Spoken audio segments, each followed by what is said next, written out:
that our good friend Karen McCullough is going to be speaking and sharing with us all her amazing wisdom and knowledge. Before we jump into that, I want to turn it over to Lethea, our president, to see if she has any words for us. Oh, it's so good to see everyone tonight. Thank you, Kinston. I appreciate it. And my heart is just so full. It always is whenever I get a chance to spend time with family, because we are speakers by choice, but family, we're speakers by profession, but family by choice. And I see some new faces, Kinston. We are Yeah. growing. So wonderful to see some Hmm. new faces tonight. I just want to remind you that we are looking for your talent and your gifts. We need you, right? I mean, we are growing as a chapter and we have some exciting things planned for 2026. I'm talking about things that relate to AI and automation. We're talking about a summit. We're talking about a virtual speakers academy. We are launching several new projects next year, and we need people to step up and to volunteer. This is your community, and everything that we do is for your benefit. And so, if you've been looking for a place to get plugged in, to use your gifts and talents, to be a part of the community, and to rub elbows with your colleagues and really get to know them better, then I encourage you to go to our volunteer page on our website and actually just drop us a little note and let us know that you're interested, and we will get back with you shortly. I just want to also take this time to thank you as a member and as a colleague within the speaking industry for showing up for Black NSA, being a part of our community. You are one of the things that I'm most thankful for this holiday season. Kinston, take it away. Awesome, awesome.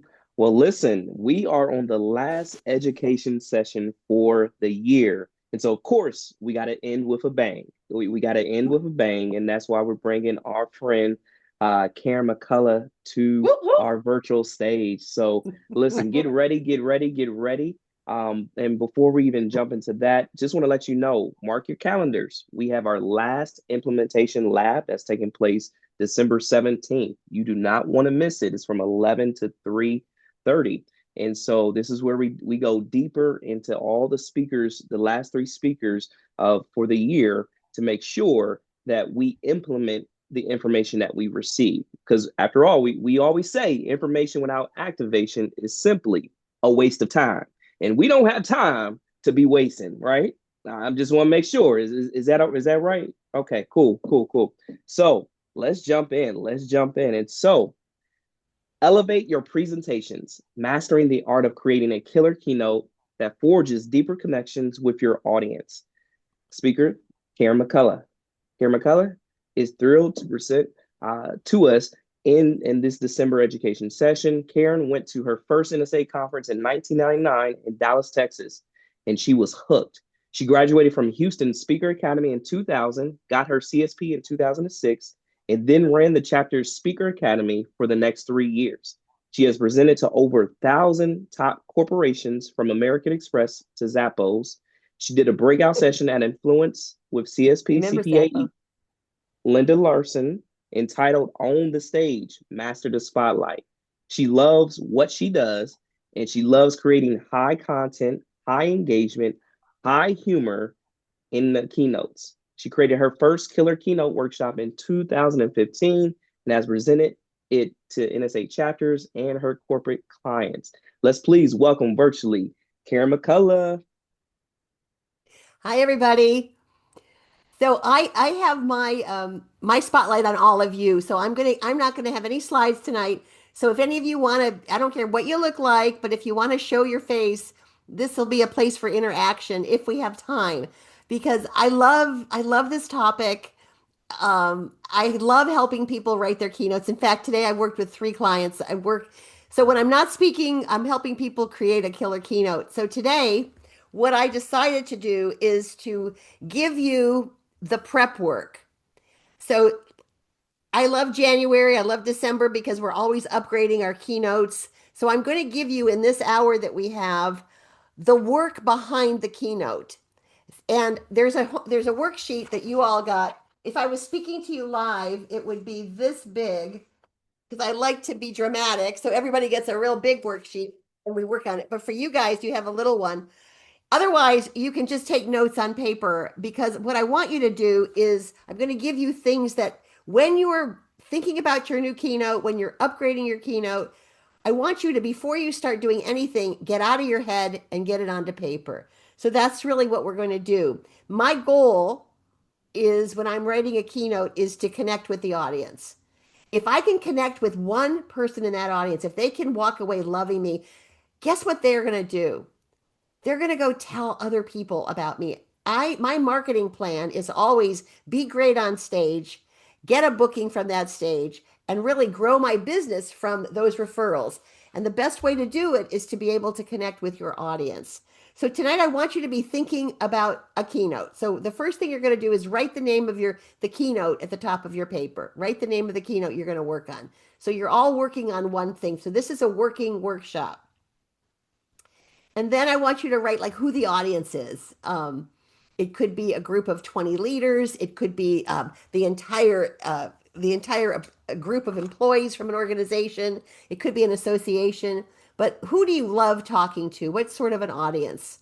For me, I like to open keynotes and I like to talk to everybody. So I'm not really focusing on leaders. I like to talk to the people.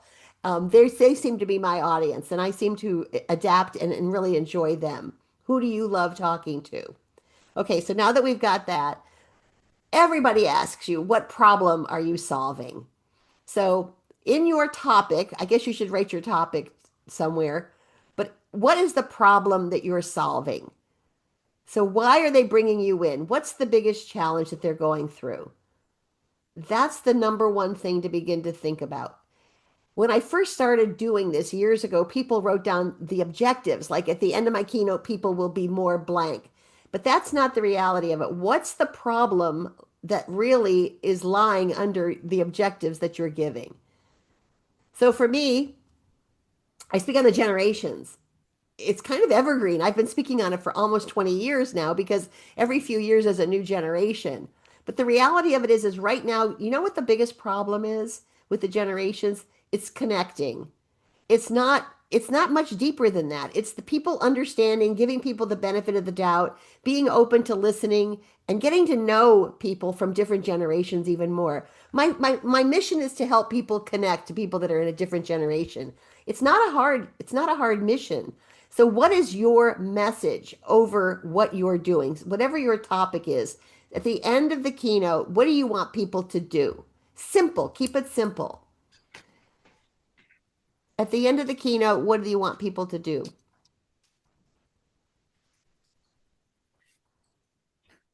I used to try to make it really complex. I used to really work at this, and the reality of it is the simpler that I can make it for myself, the simpler it is for the audience to understand. I always think that they know it all. Do any of you, are you ever amazed like, oh, they don't know this? It's because we study it all the time. And then we'll go in there. I remember working with a group of CEOs in the very, very beginning, and I had read the book Good to Great. And I thought everybody read the book. And I said to a group of CEOs, who here has read the book? Nobody's hand went up. And one man said, ma'am, we're busy working. We don't have time to read. So it's really true. So sometimes what we take for granted that everybody knows, they don't. So I really want you to think about keeping this message, this overall message, simple. Many times I'll ask when I'm working with a coaching client, what's the message? They have no idea. They're telling me what their topic is or the problem. But the message is, what do you want people to think, to feel, or to do at the end of your keynote? Think, feel, do. Very simple. So now we've got the keynote and we've got the message. Now let's do the work. Conference call. I believe more than ever that I need at least 3 conference calls now. It used to be that they hired me for a speech. Karen, we'd like you to come in. And then I never heard from them again. We booked the speech, we got paid, I walked away. And that was how it was. They booked the title of the speech and I never heard from them. Today, it's a different world out there, isn't it? Today, what do they want from you? They want to know what your secret sauce is. They want to know, they want to tell you everything about themselves. And we need these conference calls to begin to get the answers to how we're going to change and make our keynote fit that client. So what am I saying? Am I saying that we can give the same keynote all the time? No, we have to really begin to customize it a little bit. We have to begin to understand who the audience is. So the best way that we can do that is to begin to ask questions. And this is where really all of this starts to really help and take effect. So we know what problem it is you're solving. Hey, real quick, I'd like to just ask a couple of you. Just tell me what problem. Does anybody want to share the problem that they're solving? Anybody? I'll Sure. share. I'll share. Okay. Hi, Janice. Janice, I know Janice. Share, Janice. After Well, reading her book. I'm doing a new keynote, and so it's called "Recruit to Retain in the Age of AI: The Power of Human Connection." The problem I'm solving is that clients tell me we can't find enough good help. So So it's you're, finding from when I go to speak, that's the big problem they complain about. it's a good she said the problem right off the bat. What's your overall message when you're done? I'm going to put you on the corner. I'm going to put you, They're yeah, going to call you know how back. to recruit, and they're going to know how to retain Oh, their that's talent. great. That's good. All right. All right. Oh, all of a sudden it just went to me and Janice. I don't know what happened. It's called Anybody else? spotlighting. Yeah, you just popped. Anybody else? One more before we move on. I Yeah, like it. Michael. Who's got a Oh, problem that they're solving? So we got Okay, is it Hermance Hermance? Hermes. and Michael. Hermance. Yes, Hermance. Yes. Good evening. So Hi. the problem that I'm solving is that too many corporate global leaders lack cultural competency and intelligence in order to effectively collaborate with their global partners and retain their global talent. Yeah, so you're helping them with their competencies. Yeah, their cross-cultural communication competencies and knowing how to work effectively across different cultures where their business clients are. That's great. That's good. All right, so we've got the problem that we're solving. We know the problem right now. Now we have to begin to dig in. The first question I'm going to ask you is what does the audience need with this problem with you? Now, what do they need from you? And I want you to write it down. What do you think an audience needs from a speaker's keynote?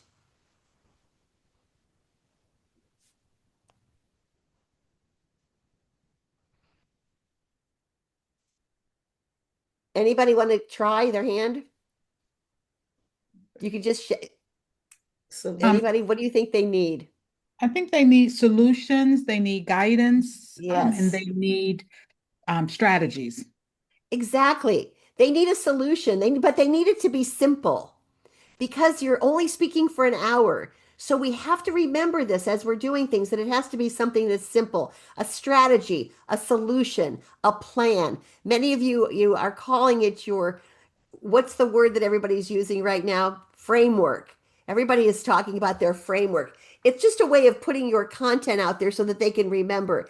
Years ago, when I started speaking, we talked about 3 words. What are your 3 words? Or we did numbers. I'm going to give you the top 3 things that I want you to cover. And it was simple. They don't need complex in 1 hour keynote. They don't need to know how the sausage is made. They only want to eat it. So we need to really remember that when we're giving the keynote. If you have a lot of content, you're going to kill them with your content. So they need a solution. What else is it that you think that they need in 2026? What do you think they need? I would say that they need to know that you have the experience of Oh, we're what going to it is get to that you're that. talking about. Jason, Okay. thank you. We'll get to that one in just a minute because they need to know that, yes. But they need one big thing right now in 2026. They need your path, they Say, need your framework, but they need something else. I would say Topic, They interaction and engagement. they need yes, they need engagement. We're getting really close. Right now, guys, here's what they need. Hope. Yeah. They need mm, hope. Put it Mm. down. Even if you're talking about something that is an astronomical topic, at the end of the day, when we're doing our closing, I'm jumping to the closing right now, give them hope. Give them something to believe in. If we do that, we will get, many of you will get applause. You might even get a standing O. We have got to talk from the heart. No matter what our content is at the very end, they need a path, which means a framework or a simple way to give the content, and they need hope. Okay, I love it. You guys are good. And I love that you're all have your cameras on. This is exciting to me as the speaker. Okay, number one. Number three, what does the audience want? We know what they need. Now, what do they want? And here is where it gets tricky. They want engagement. They want a little humor. They do. They want to smile. They don't want to go an hour of this. Come on. They need that. But there's something else that they want, and we don't talk about it very often. Entertainment, They do want entertainment. They To do feel want a happy. little entertainment. inspiration. They want to be They got the valued, inspiration. To feel like Understood. valued, Oh, I They love it. want You to guys feel are like we popping. get them. Oh my, like she got me. Oh, yes. We're going to talk about that. She got me. And they want to here's be the thing that they valued. want that I call the truth bomb. And I'm kind of known for the truth bomb. Oh, Whenever I write a LinkedIn post on the truth bomb, I get so many comments. They want your perspective. They don't just want the facts. They want to know how Lethea feels about this topic, how Sherry Ann feels. They want to know it. And guess what they really want to know? They kind of want you to like be counterintuitive. They want you to kind of go against what everybody else is saying. Give me something new. They want to shake their head, just like you're doing, Coach Anthony. They want to shake their heads like, you know what? I haven't heard this before, but she's right. I get it. I believe it too. Once we can start seeing them go, yeah, I get it. This is going to be good. This isn't going to be your three points in a poem. They're going to take me through the truth and they're going to deliver a truth bomb. I believe I put truth bombs throughout my talk. I can get a laugh. I always get the people in the back row. We call it the fourth wall.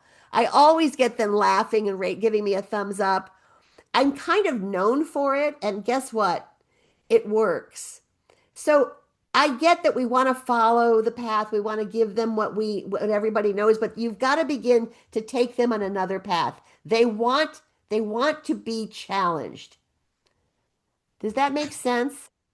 This is why you need mastermind groups. This is why you need to try your stuff out, to talk to friends about it, to take our ideas and to make them come alive. There's so much you can be listening to, so many podcasts out there, so many shows, guys, that you can be listening to where you can get somebody's idea. And you know what? If you agree with that idea, begin to go deeper into that idea with that person.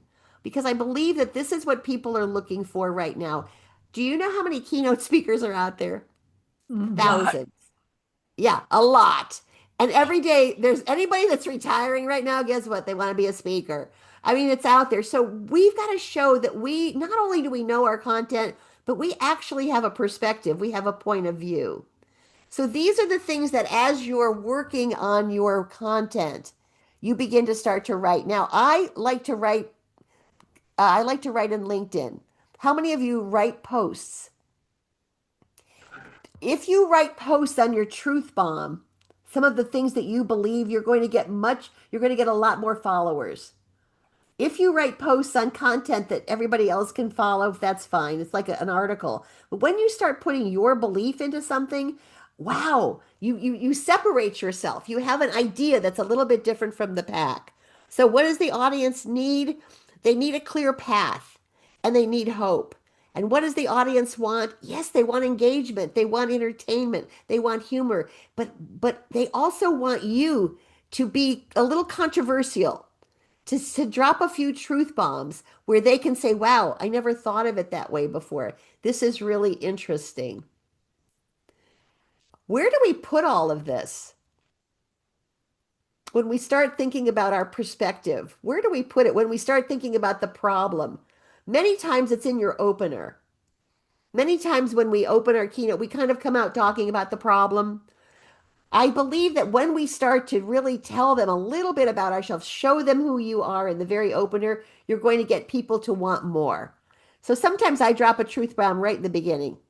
Sometimes I'll say it right off in the bat, and I will get people wanting to listen a little bit more. I can do it because there's a lot of things about the generations. I mean, if you think about everything that we say about Gen Z, there's a million different ways that I could come about it. So I have an easier topic. Do you have a topic where you can begin to put your point of view in? Karen, All right, I'm going to, yes. could you please give some examples of your truth bombs? Well, I just wrote one. We're all we do is talk about why Gen Z right now, why they're snowflakes, or why they're fragile. They're emotionally, yeah. They're some of you are nodding right now. We talk about how young people just they don't have the capabilities of handling challenges. Um, and I come in and I talk about that right off the bat. As soon as I bring up Gen Z, I might bring it up immediately. And the reality of it is that we're selling them short. And then I will begin to tell my belief. But there's so many. I was just working with someone today and she's talking on stress. And she's talking about how really challenges can be really help us if we begin to understand and we look at challenges in a different way. If we look at the stressors in our lives, in a way, there are gifts. And so she takes the idea of stress and she talks about it in terms of a gift. So what we're doing is we're saying, we've heard a lot of talk. We've heard a lot of talk out there. Everybody's talking about the economy right now. I don't know. I'm not going to go into the economy right now, but you might be able to come up with something where people are thinking differently about everything that they've heard. So, Janice, I'm sure you've got them, right? Especially when we're talking about AI. We're so fearful of AI. I want AI to be your best friend. I want you to embrace AI. We worry that it's going to take our jobs, but you know what? Maybe the better you understand AI, maybe the better job you'll get. So we begin to look at things, their fears that they have, some of the beliefs that people have that really are taking them down the path of negativity, maybe the path where nothing is going on. We want to be able to come in and say, there could be a different way. Does that make sense? Whoever asked? Is that good? Okay, I'm going to move on. So we talked about what they want. They want to know that you're an expert. So I believe that there are two stories that you have to have in your opener. For some of you that have heard me before, you know all of this. The two stories that you have to write are number one is your empathy story. Your empathy story means I get you. I've been there. And guess what they then say? I think you said this, Casey. Then they say, oh, she gets me. I get it. She understands me. You've got to put a story in the beginning of your keynote telling them that you feel their pain, that you've walked their walk, that you get where they are. And then you have to have a flip story, and that is called your authority or your expertise story. You know, I have been there. I have actually I've studied the generations for almost 20 years now, and I can see where some of the problems lie. I've worked on this. I've done research on this. I don't know what your authority is, but tell me why you're an expert in what you do. So that's what I want to hear from you right now. I want to hear two, you can say them in one sentence if you want. I want to hear your empathy story. Why do you know your topic? Why do you know where the audience is? How have you walked that walk? Does anybody have one that they can share really briefly? I can share really briefly. So I speak a lot on crisis and navigating crisis. And my experience in that, I was a police chief in Ferguson, Missouri, and I had to navigate Wow. riots and people trying to burn Wow. down my police department and all of those things. Well, I want to hear your keynote. Yeah. So he kind of guess what he did in one sentence. He talked about his authority and his empathy right in the same. I loved it. As soon as he said what he does, didn't you know he knows what he's talking about? Yeah. Anybody else want to do one? Thanks, Jason. I can do mine. Anybody? I Who can do who is mine. it? This is Lawanda. Okay, So Lawanda. I speak on childhood sexual abuse. And so my empathy story is, or my empathy statement would be to specifically talk about the lived experience that I have. And That's how I would really start with that, is just the lived experience. And how long would you make it? Is it your story or is it brief? It will be brief. I think Okay, that it'll it's be brief. necessary for me to say that I am talking from a perspective of a lived experience, not what I heard, not what somebody else said, not what I read, but what I actually lived.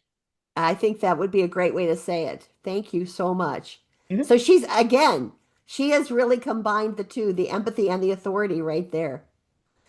Anyone else? These are really important, guys, especially when we work on this, because people will say, why do you speak on that? What do you do? And you need to have your empathy story. And it can be long, it can be short, but when it's in the opening of your keynote, I like to keep it brief, unless that's your whole story. But I feel like you can say, you know what, I've been there. I get it. Um, I start right off with, my name is Karen. And right there, I talk about I want to end a generation bashing because my name is Karen. And I've lived, and I get a big laugh, and then I go, I'm not a Karen. But the reality of it is that we've got to show the audience we know what we're talking about, but we also have to show them that we know how they feel. And so I feel like these are two stories we forget so many times to put in that really show them that you're a human being. Okay, so we've got the empathy. Okay, so now I'm going to move on. I'm going to move on. We've got what you're talking about. We're talking about what the audience needs and what the audience wants. Now, what is your promise? So I believe, and I learned this from Mark Scherenbrock years and years ago. I took a class with him, and it's really helped me. In the opener, tell the audience what they're going to do today. It's your promise. We call it the promise. So in this session that I have with you today, we're going to tell them that. And why is this important right now? It's important right now because they're looking at their watch half the time. They're deciding how long is this going to be. Tell them where you're going to take them. The biggest problem that I see when I listen to keynotes is the structure. Most of the time, I won't say many of the times when I'm listening and working with people on their keynote, they're taking us all around the block and I'm getting lost. So this really helps keep you on track. In the opener, my goal today we're going to, in the time that we have together, we're going to talk about, tell them where you're going to take them so that they get their head straight. Because what we're doing is taking them on a path and we're holding them by the hand and we're going to take them through the woods. And we don't want them to get lost. We don't want them to take another path. So we're guiding them to stick with us. We're going to tell them where we're going to take them. And that's really what you're going to then do. That will be your content is where you're taking them. So in this hour that we have together today, we're going to what? Anybody want to tell me? In this hour that we have together today, what are we going to do? We are going to figure out the elements needed for an amazing keynote. Yeah, that's right. In the hour that we have today, we're going to talk about the pieces of a keynote and how we connect better with the audience and how we can actually get booked from the stage. This is where it'll get better. It'll get to be more fun. But these are the things that we've got to do because this is like setting it up. Once how do I say this? Once you've given a keynote a few years, I'm going to say 5 years under your belt. Once you've got 5 years under your belt, you do it however you want. But in the beginning, I want you to understand, and I don't know, some of you may have been here longer. I still do this because I want to make sure, especially when I'm writing a new keynote, I want to make sure that I'm on target. I want to make sure that there's some hope, there's some inspiration. It's just not all me. I want to make sure that I've given them a couple truth bombs. I want to make sure, but in the beginning, I always say, so my goal today, in the hour that we have today, because I want to set it up for them. And we call that the promise. So this is important. What will success look like if they do what you say? So this is your imagine. Imagine what the world would be like. I want you to write down what would success look like if they did what you say. Karen, while we're contemplating that, I have a quick question.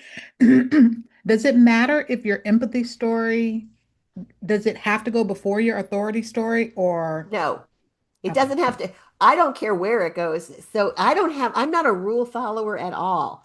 I'm just trying to get it out of your head onto paper. And you can put that empathy, you can start your keynote with that empathy story.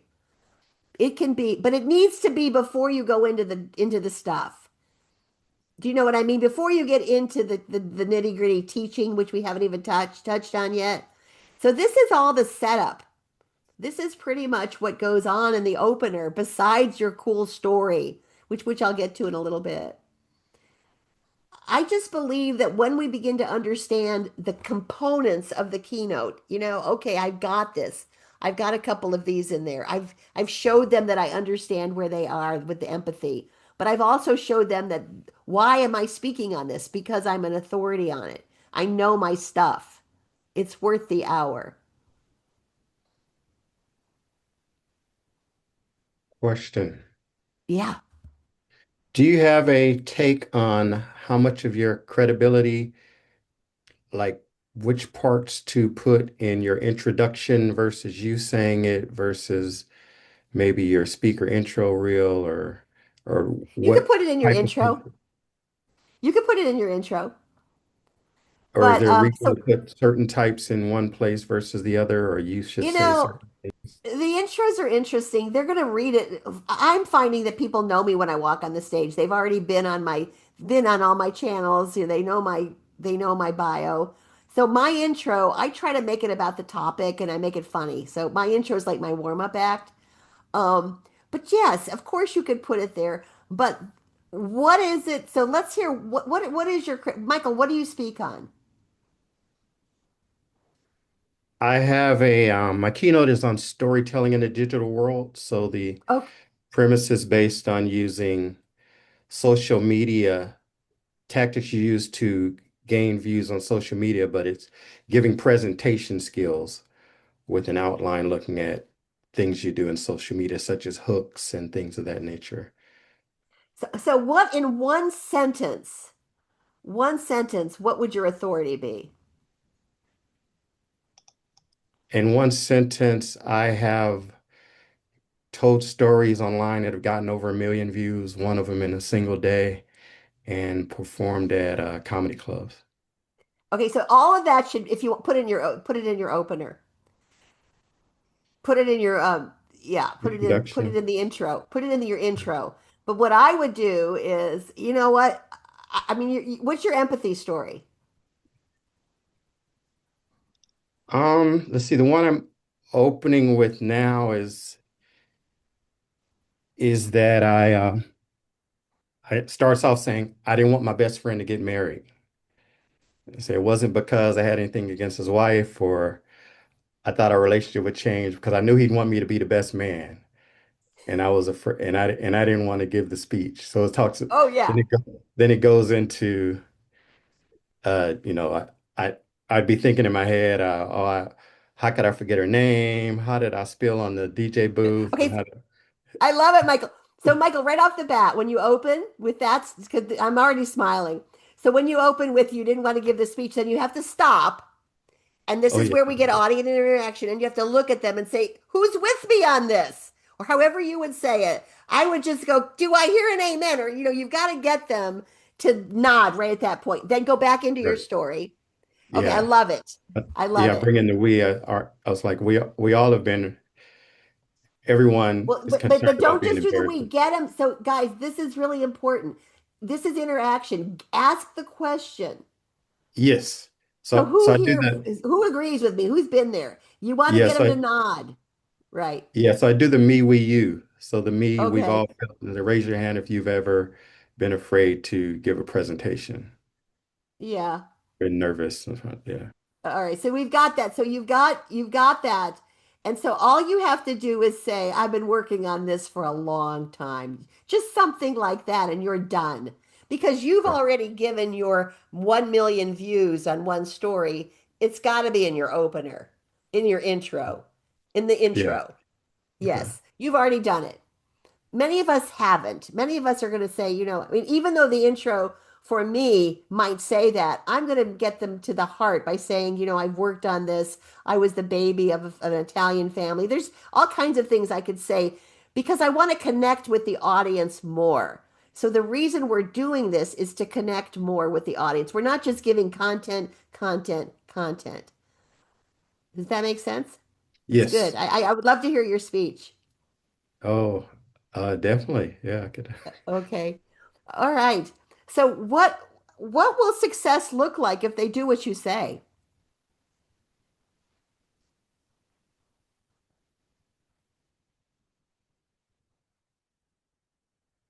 Anybody?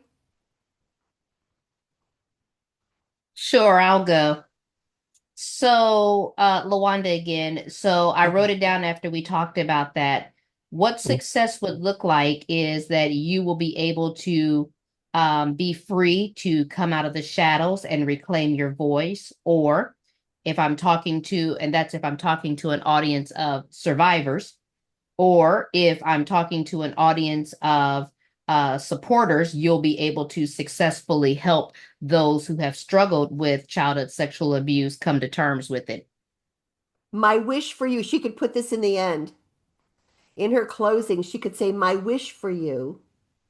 And then she could say what she just said. All right. We can use this. What I want you to, these are things to really work on. And again, you get with a partner, get with a friend, get with your mastermind group. But I think when you have what success looks like, it's got to be thrown in there somewhere. Imagine what the world would be like. Imagine what your team would be like. Imagine what. However, it just paints the picture of hope. What success looks like is important. So these are, so I'm just with you for an hour. Now I'm just with you for 20 more minutes. I'm looking at the time. I'm going to keep talk faster. But these are just things that I want you to do to get the your mind going when you're beginning to create that keynote. These are the pieces to put into it. So what would success look like if they did what you did? What would failure look like? So I talk about failure right off the bat.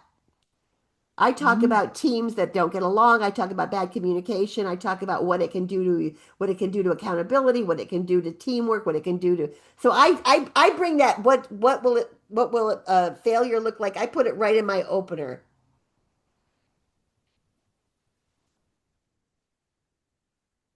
Why are we doing this? Why are we going through all of these? Because we're creating visuals. We are keynoters that are creating stories in the minds of our audience.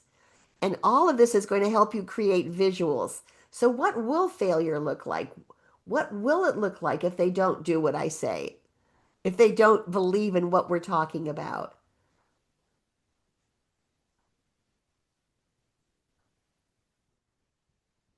Anybody want to try it? I'll try it. Miscommunication. Yeah, yes, Lori. So Lori, what do Failure, you speak on? change, Okay, all joy and right. change. And what So failure what would what look what like will is it look like if people resist change? they'll feel disappointed, frustrated, angry, upset, stressed, versus joyous, laughing at yourself about it and moving with it. Yeah, and the big one for me is they'll feel left behind. I think Love that people being left behind is scary, right? I have to say that in my keynote because so many people right now, especially older generations, are resisting new technologies. Many of the people that I know are resisting, my people that are not speakers, they're resisting AI. And I say, you're going to be left behind. Good point. Yeah, Thank you. it's a big one. Would What that be else? considered the cost of not doing anything? The cost of not doing something. Yeah, who said it? Me, Hermes. Hi. Yes, it'd be the cost of Yeah. not doing something. Okay. It's what failure looks like. Yes. And I think it's important that we understand that because that's why they're paying you the thousands of dollars they're paying you. They're paying you to have success. They're paying you really to avoid the failure. That's why they're bringing us in, besides entertainment. Besides that 10 to 11 slot. Sometimes I used to just think I'm just the 9 to 10 slot, which we'll get to in a minute if I have time. Okay, so when you're coming up with your chunks, I call them chunks, and the chunks are the teaching pieces. So in a keynote, we have the opener. Well, really, we have the introduction, which I like Michael saying because I think the introduction can set you up. I am fun. So my introduction is kind of like my warm-up act in comedy. I make sure they're laughing when the introduction comes on. And sometimes I will speak during the introduction because they're going to ask the audience a question. And if they answer it lame, I'm going to say, you could do better than that. And then they laugh so that they kind of know that I'm going to be a little bit more fun. The introduction, then we have the opener. In the opener, hopefully you're going to get them engaged, which we'll get to in a second. But in the opener, you're definitely talking about your topic. You're kind of painting the picture of the problems that are going on. And you really, that's kind of where what the world will look like if they don't do what you say, because we're talking about where the world is. We're setting it up for what we're going to say. In the opener, somewhere in the opening, doesn't matter where in the opener, you're going to talk about your empathy and you're going to talk about your authority. So there's going to be these two places where they know that you've been there, that you know what you're talking about, and that you've done the research, you've done the work on it, you've studied it, you've lived it, as Jason would say. He's lived it. So these are the pieces of it. Then we're going to tell them where we're going with it. So in today's hour together that we have, we're going to talk about the five things. We're going to talk about what gets in the way of communication. We're going to talk about why we don't connect. We're going to talk about the challenges of change and what it's doing. We're going to talk about, and you're going to kind of bring that to them so that they get, okay, I get it. That's what we're talking about. And then we're going to get into the teaching pieces, and I call those your chunks. To me, they're little mini keynotes. So guys, I've been doing this 26 years. I will take a chunk from this keynote and I'll put it into this keynote. I work on my chunks like they're little mini vignettes and I love them. So in my teaching chunks, in my points that I'm going to make, I will put fun things in there. There'll be an interactive piece. There's going to be a story in there, but there's going to be content in there or activities that promote that idea that I'm teaching. So the question is, where do you get the chunks? You get them from thinking through at the end of this keynote, you will walk away with, and you start to write those outcomes. You know how when you're writing your little blurb on the keynote and you write at the bottom, at the end of this keynote, you will, and you do 1, 2, 3, 4. Those are the selling pieces. Those are the things that you've got to make sure you are covering when you're creating your learning chunks.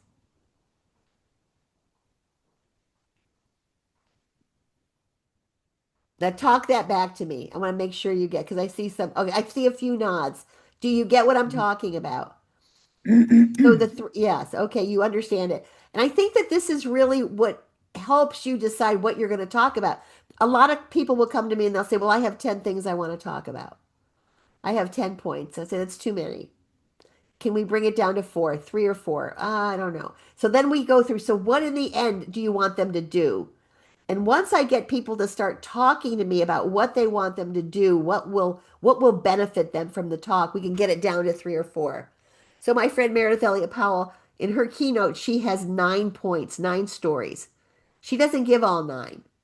She decides which 3 or 4 will fit that audience. And then she says, if you want my whole 9, here, and then she gives them away in her content. So for her talkadat, here's the QR code and you can get all of my talks or all of my 9 steps.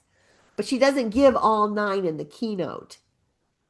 So these are just the parts of it that help you construct the keynote. So anybody have a question on any of this?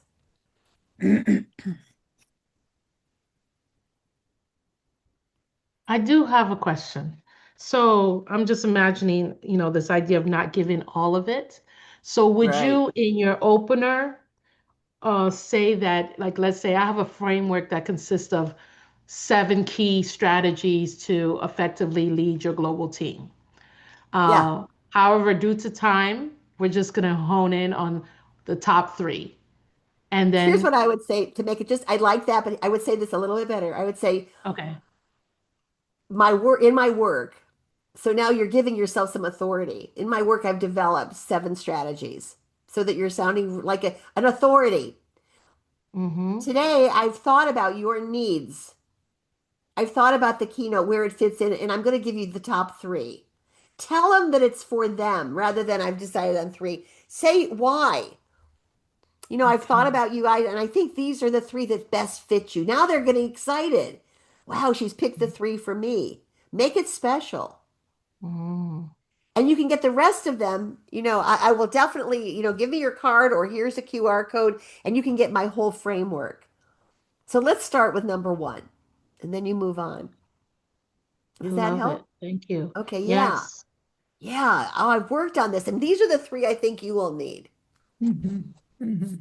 All the time we're kissing up to the audience. This is what we're doing, guys. We're making them fall in love with us. We know they're special. This is, yes, that's Carolyn. This is it. They want to be, they want to be part of this. I cannot explain it. Okay, when I started speaking, the whole audience were baby boomers and traditionalists, and they didn't want to do anything. They just wanted it to be over. They didn't laugh. Then Gen X came in and I started getting laughter and I started getting I could be a little more irreverent with Gen X. I could quote Saturday Night Live. Then millennials came on the scene and they changed my life. I wrote this in a LinkedIn post. Millennials want a voice. They're happy. They want to talk. I don't even know why they're happy. They've been through the Great Recession, they've been through COVID, but they're the happiest of the generations and they want interaction. I love them because they've made me better. I've put little quizzes in the middle. So I definitely have worked on my keynote so much to make it interactive and they like to nod.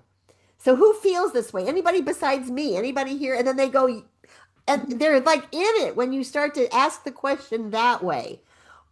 I want you to hear that, Michael. I want you to ask the question nonchalantly. Yeah, rather than let me see a show of hands of who here, who feels the way I do? Who got this? So you kind of get them going, yeah, they get me. They understand me. So the more we can get them engaged in the beginning of our keynote, right off the bat. But I don't want you having them stand up and giving people massages or anything weird like that. I don't want it too much. I want it to be simple. We start asking a question in the beginning. We make them commit a little bit more. We don't start with something big. Colette Carlson, I don't know if any of you were at Influence, did something that was hysterical. And she did it, and I don't think, I'm just going to tell it to you and you can decide. She had everybody get up right off the bat and go find someone that they didn't know right off the bat. And people are doing that now, right? And she had them get their phones out before. So beforehand, she said, get your phone out and go find somebody you don't know and then open up your phone to your photos. Does anybody remember this? And she said, open up your phone. And then she said, switch phones. I cracked up. Because of course, no, this went, no, no, no, no, no. But imagine. So immediately you knew it was going to be fun. And she had them scroll to a photograph in their photos and share a story about it with someone they didn't know. Oh, that's great. It was brilliant. Brilliant. I don't think she would mind if people did that. Do you, Lethea? I feel like that was not, that was not her story or anything. But I have gotten people to get up and go to take a selfie. They like that. So I'm trying to think of different things to do. Once I had them, and this was really good, I had them text me. So I put my phone number on there, their selfies, and I made a huge collage and I put it on LinkedIn. And the person that sponsored this, she loved it. So the meeting planner thanked me 50,000 times because they got a million LinkedIn posts. We've got to really begin to think about this. We've got to begin to think about how do we engage? What do we do? How do we get them to be a part of your keynote? It's not easy. This is why we talk. This is why we work on it. It's not easy, but when we come up with an idea and it works, we keep it.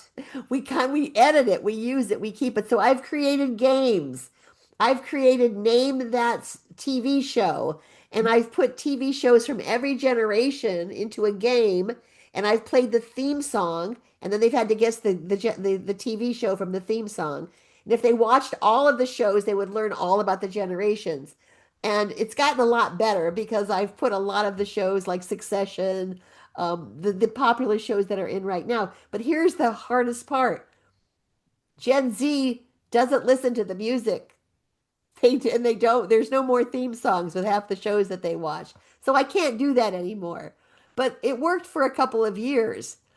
We've got to begin to think of things that we can do to make our keynotes special. Now, some of you have more serious keynotes than I do. So, how do we get the interaction, right? So we've got the where they talk to their neighbor. Share with your they say think and share, they call it. Does anyone have something that they'd like to share with how we can get the audience interaction? Anybody do anything that's kind of fun or interactive? What I've Well, done be oh, Sure. oh, someone else can go. I have, depending on which keynote, I have them solve a problem. Like, Okay. how would you reframe your culture? And I give them 5 bullet points of questions to ask each other. I give them Right. about 5 minutes, and then at the end, I ask for 3 volunteers to share what they learned. Janice, that's brave and that's good. That's really good. So you've got 5 questions and they can share it with their neighbor and then they come up. And Yeah, that's in a keynote. Now, we yeah, never used to do that. I know. Years ago, we would say, well, that's a workshop. Yeah, No, we're starting to bring these into the keynote. I like it because you've got your 5 questions on your slide. I think that's yeah, really good. yeah. Uh, Yeah. Lethea? Yeah, I'll go. One of the things that I do, and I agree with you, Karen, some people will call it keynote, I mean, workshop-ish. And if I have a large audience, a super large audience, I can't do it. But one of the things I like doing is having the client put little miniature bottles of water under each table with the envelope. And in the envelope is just a sheet of paper. And I typically will have them think about, based on the keynote, something that limits them, a limiting belief, a barrier, something that prevents them from showing up like a game changer, and they write that on there. And then I just have them earlier on in the presentation, I just have them, open the bottle, roll that piece of paper up after they write what it is, put it in there, close it, put it back under their chair. We go on with the keynote. And then at the end of the keynote, I'll have them go back to the bottle. And because they didn't realize it, but it was water soluble paper, the barrier has now dissipated. It's gone, right? It's I it's just love that. so they love doing that, and I have people say, "I'm going to put this on my desk." It's just a That bottle of is water, very, but to I them, love it. I love it's it. something creative. Yeah. That's really good for breaking barriers. That's good. Um, Casey? It's Cassie. Sorry, my parents spell Kathy? it funny. Yeah. Kathy? Um, I help people connect human connection in an AI and tech-driven world and do remote work. And one of the things I've been doing lately, after I've taken people on a journey of we've been here before with new tech ruining everything, and I've convinced them we're going to be okay, I have created a song using AI that is unique to that city. So recently I was in Kansas City and they're known for Kansas City swing. And so I themed it out with the conference and had it be a swing in the Kansas City swing style with all of the language of the conference. And I played the song while I asked them all to get up and go introduce themselves to somebody that they didn't know. And I go, you got 2 minutes. The song is 2 minutes and you're going to swing around and all you're going to do is just exchange names because you don't have time for your whole life story. And they loved it. They went all around and they were dancing and celebrating the sound of their city and the conference theme. And then we came back and we played the song again and they just loved it. And I it's like, love that idea. And so you must love AI. You well, know very, you know what I love? I love having fun and figuring out how not to be afraid of new things. I love it. So with every That's what city I love. you try to Yeah, do well, this is something kind of a different. new gig that I'm doing, a new bit that I'm doing. And so I've been customizing songs for everything I'm at, whether it's my clients with, I'll put their names in the songs, or if it's a keynote, it's the theme and the city and the style. And I'm like, we got this, we're going to do it, and you're going to enjoy it. And the message is let's lean into new stuff and own it and figure it out rather than being fearful and like it's going I to would ruin. love to see one of your keynotes. I bet they're fun. I bet they're a I'm a lot of trainer, fun. Karen. The things that you're saying, I'm such a trainer. So I'm like, as much workshop stuff as I can get away with, I'm doing it. So Yeah, and I think that it's for a lot of people that are trainers or who do workshops, moving into the keynote, I think understanding it's not as much content as you're giving, yeah, understanding this connection, understanding how we're trying to get the audience to realize that we get them, because I yeah, think that that's the biggest the thing when they go, I just loved that keynote. Well, it probably wasn't the greatest content, but for some reason there was a connection that was there. And I mm, feel like we've got to continually work on how we're connecting to the audience, how we're showing them that we understand them, how we're giving them things that are actionable that they can go and do, how we're getting them to change how they think, feel, or do. And so it's just it's a lot of work. It's a lot of work. And in the end, the more you practice, the more you give it, the better you get.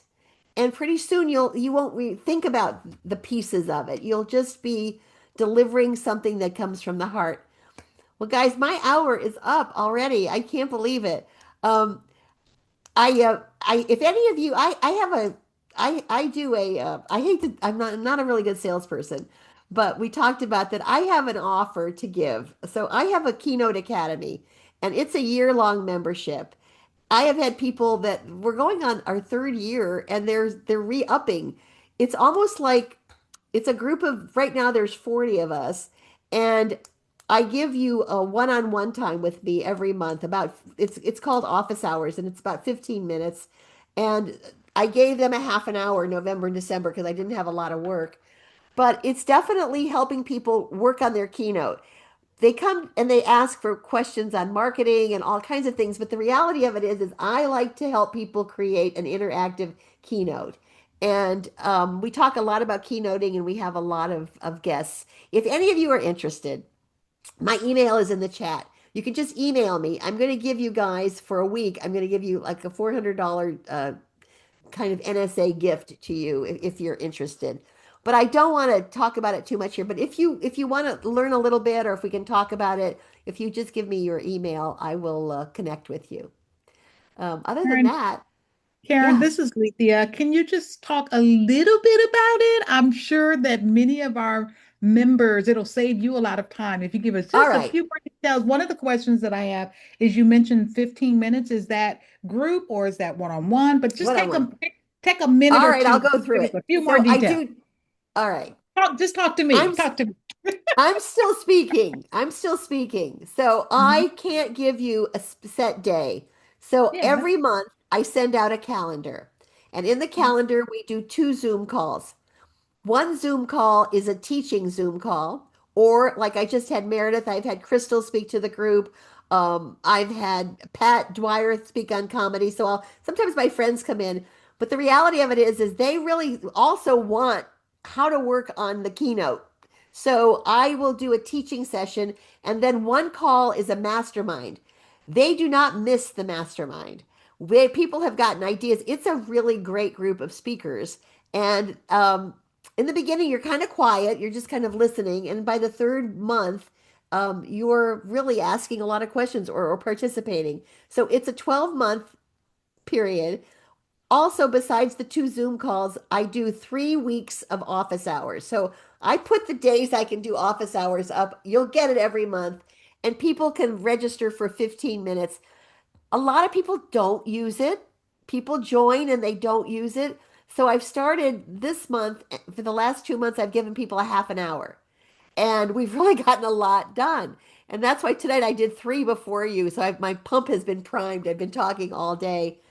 But I'm watching the growth. I'm watching new keynotes. I'm hearing people speak honestly. I'm stuck here. Help me. And I'm pretty direct. I'm trying to be kinder. I'm working on that. But basically, I'm direct. And so, um, I'll say, this isn't sitting well with me. People will send me things. We can work on writing. I'm really good at that, but I'm not a marketing person. So I brought Meredith in last week, and she talked about how to grow your list. She talked about something that I really liked, and they all loved it. And she calls it her magic 100.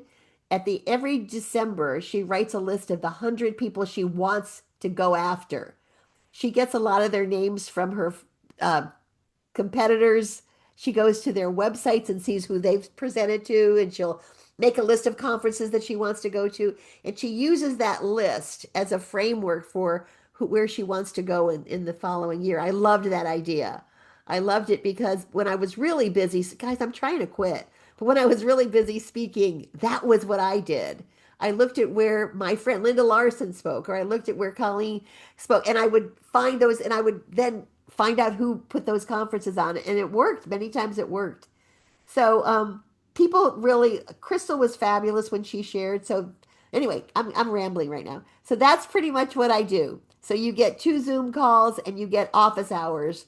And if people don't use the office hours, I'll send an email out and say, hey, or we have a Facebook page. I'll put on the Facebook page, hey, I've got some time this next week if you guys want to talk.